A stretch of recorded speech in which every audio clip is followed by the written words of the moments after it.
It was 2:14 a.m. The kind of silence that presses against your ears and makes every heartbeat sound like thunder. The entire house slept, except Daniel. He sat on the edge of his bed, shoulders hunched, the glow of his phone screen painting his face pale.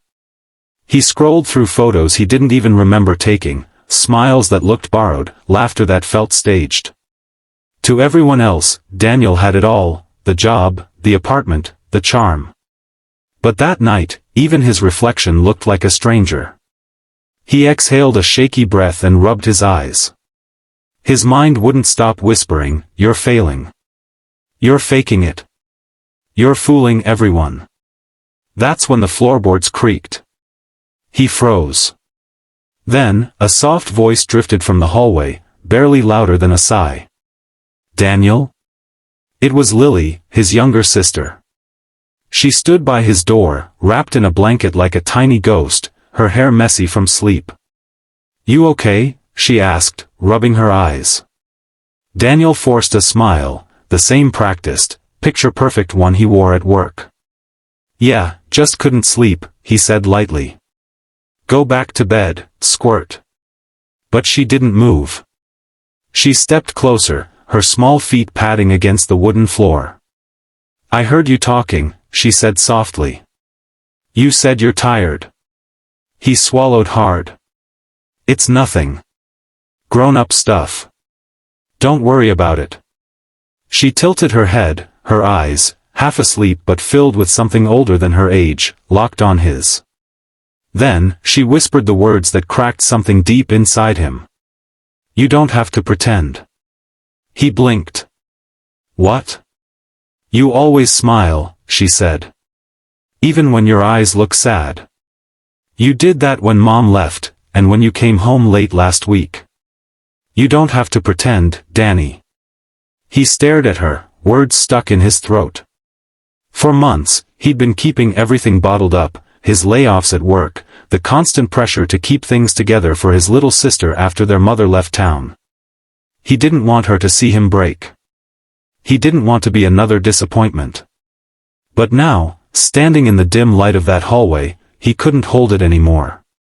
He covered his face with his hands, and for the first time in years, he cried.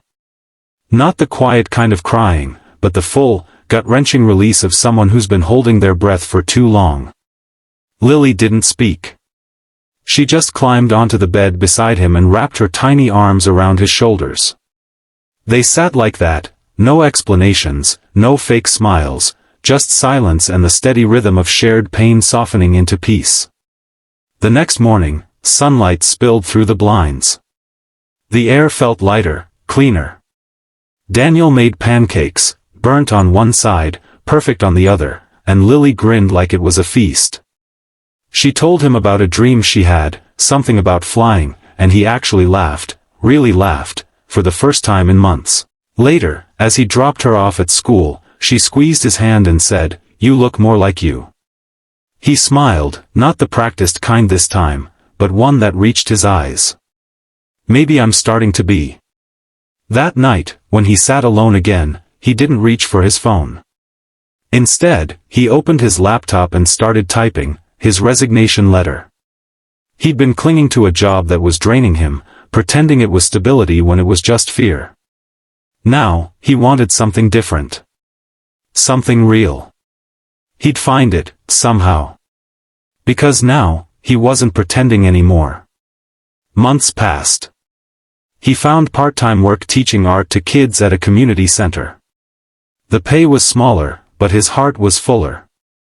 He still had hard days, but not the kind that buried him in silence. Sometimes, he'd look at those kids, messy, loud, beautifully unfiltered, and realize what Lily meant that night. The world didn't need him perfect. Just honest. Just human. One evening, he picked Lily up from school. She ran toward him, waving a crumpled paper in her hand.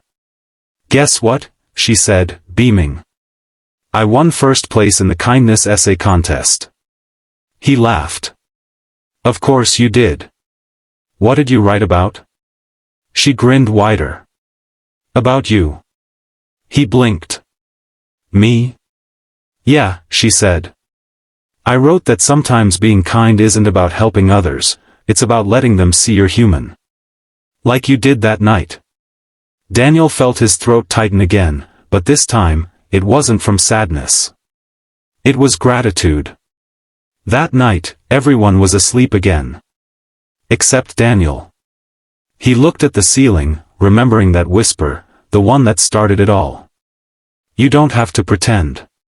He smiled into the dark. Yeah, kid, he murmured. I know. Moral. Sometimes the greatest act of kindness is the courage to be real, because when we drop the mask, we give others permission to do the same.